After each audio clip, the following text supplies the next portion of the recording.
Not everybody deserves to see the real you. That's something that my mom used to tell me when I was younger. Give people the version of you that protects your peace. That's not being fake. That's not being, you know, lame or boring. That's you protecting yourself. Don't.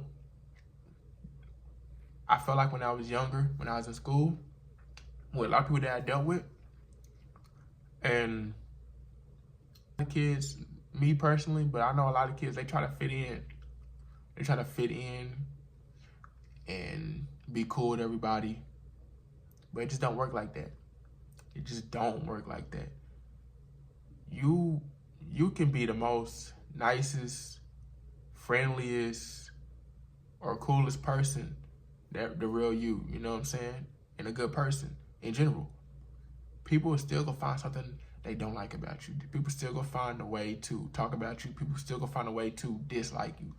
You feel me? And there ain't nothing you can do about that. And you steady trying to fit in with people that really also might be lame. That's just breaking your peace. That's just putting in energy to something that don't even want you.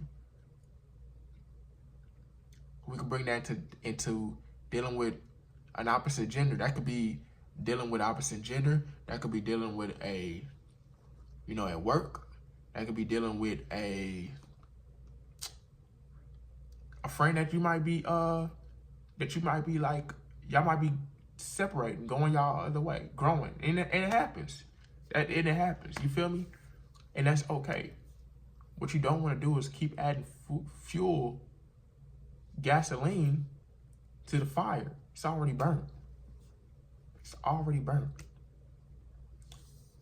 Give the version of you that does not break your peace, but protects it. Mama always said, what did Mama always say? Not everybody deserves to know the real you. And I wish I learned that sooner at my age. And I'm still kind of learning that sometimes too. Like when people want to go out to the clubs and parties, that could be even with that life. Like that may not be for you. And God might be trying to show you that's not. Like you can go, when you go to a party, when you go to a party and you immediately just don't fit in like how it really should, you gotta lower your frequency. You gotta go drink and get drunk to have a good time. It's not for you. It's not for you. So why would you go drink until you not you no more? You feel me? Why would you go drink until you not you no more to go and fit in and have a good time? That's right there the first sign that that's not your spot. That's not your place. And that's okay. And sometimes it can feel lonely. Like, dang, why can everybody can kick it and, get drunk and have a good time? But I got to get, like, messed up to go really kick it. That's not for you, man. And sometimes it's hard finding your place. So, like, obviously you're going to go to the place that's, like, most popular. That's where everybody go. That's where everybody kick on the weekend. Where everybody going up there, they're going to the club. They're going to get party. They're going to get woo. You feel me? But it's not for you. And that's all good. Because finding your place, it's a reward worth working for, trying out. I think my place is the gym. I think the gym is where I find the most, like, I say my people. And it's not even forced. Like, you go to the gym with like-minded people, you're gonna find people who's overall just trying to get better. People who you may know from school that you didn't actually get the chance to, like, kick it with back then, and now you in a spot where y'all both is in the same common ground.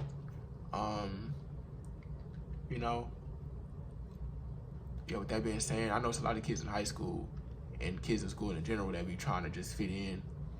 And if I could go back and tell my old self, slap them around a couple and tell them, like, bro, it's not for you.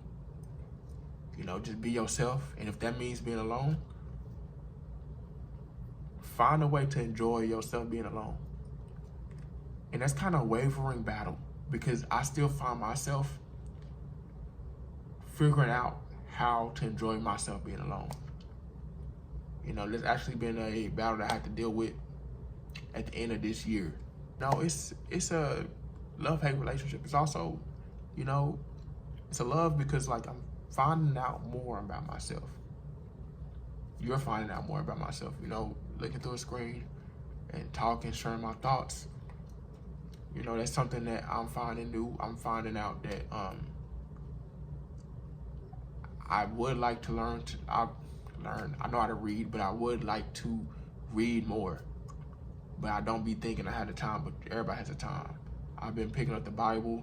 This is the year that I actually started picking up the Bible.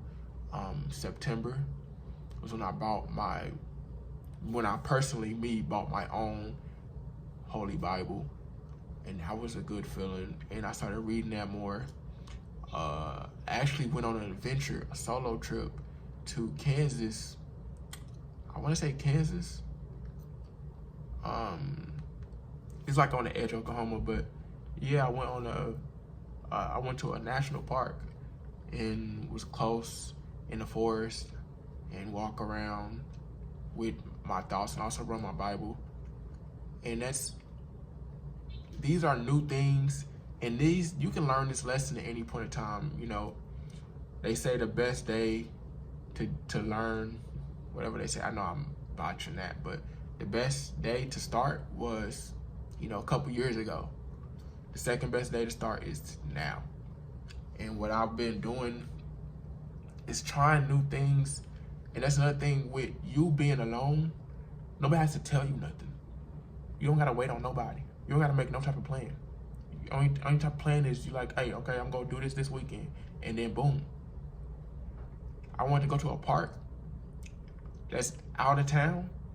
All right, boom. Put that on my calendar, and I did it. Don't gotta worry about nobody. You go do it. And that was a amazing experience, and I want to do more. Actually, when I started, it was starting to get cold. So now it's kind of cold outside, so I'm gonna have to venture out and do something else. I'm thinking about going to this poetry slam. Yeah, it's like a poetry music festival in the city. I'm in the town, and I'm a little nervous because I'm always nervous when like going to like places where it's kind of like a social event, and like, you know, you showing up by yourself. It's not really my thing, but that's something that I really would like to get into. So I might test it out. You know, a lot of things that's for you, and this is another problem that I had when I was growing up. A lot of things that's for you, you know, you kind of brush it off and think that it's not for you because you're too scared. You know what I'm saying? And you know, that's really one of my main things. And another one of my main things is like, I want stuff to be perfect at the first try. It's not gonna be perfect at the first try. Me going to this event, it probably won't be perfect. It might be a wreck. Now if it's a wreck, I don't know, but it's not gonna be perfect. You know, I might feel a little bit awkward, but that don't mean stop. I mean, if you think it's good for you, something that you might want to get into, like, allow yourself to try. And if it don't work once, go try again. And I think that's been my biggest problem, is not like doing good at something and then getting in my head, and then when I'm doing it and it's not looking as perfect as I thought, I just stop. When I just start thinking like, this ain't for me, I just cut it. There's something that I'm working on. Definitely something that I'm working on. Not giving up on something when it's not perfect the first time. Because like, I tend to get in my head, especially when it comes to photography. If anybody that knows me, if you've been keeping up with me for this past years, you know, man, I have not been consistent with photography, and I'm sorry. But I've been working on the studio equipment. Actually, you don't see it, but I'm actually around my studio equipment right now. And I'm planning on getting back into that. it's something that I don't mind doing. And yeah, man, just like I always say, if you know me, I always say I'm trying to be the best variation of myself. And what that means is in a universe filled with other universes around, there's other variations of you in each universe. You feel me? That's how I think. And like, you know, what if all your variations of yourself was standing around and you was looking around, seeing every variation of yourself, and then you realize you was the one who didn't like get your potential. You know, you're looking at all these versions of you, and they all reaching their potentials or not reaching their potential or going above average, and you not reaching your potential. You're not being the best version of yourself that was meant. You know what I'm saying? You don't want to be that one. So just be the best version of yourself while you're here. You know? And the best day to start doing that was 5 years ago, but the next day, the second day, is now. So go do that. But you know, other than that, man, I told you I went to the store and I got some books. I actually just came from the gym, so I might be looking a little dusty with this tank. Got a couple mile run in, did a little cardio on core day, a little bit of abs. I just came from the dentist not too long ago, so my teeth is a little sore, but I didn't want to do too much these past couple days. But my main thing is, and I'm gonna have to do another video on that too, is consistency. I have a lot of thoughts and opinions on consistency and how that's really the main key, that and God, and that's really the main key to being great, to doing anything you want to do. But, you know, that's another video, man. Anyways, anybody that's looking through this screen, I hope everybody doing good. Everybody staying blessed, man. I'm going to leave y'all with that. What am I leaving y'all with? I'm leaving y'all with that everybody deserves to know the real you. Parentheses, quote, mama. Not everybody deserves to know the real you. I love y'all, man. Y'all stay blessed out here. Peace.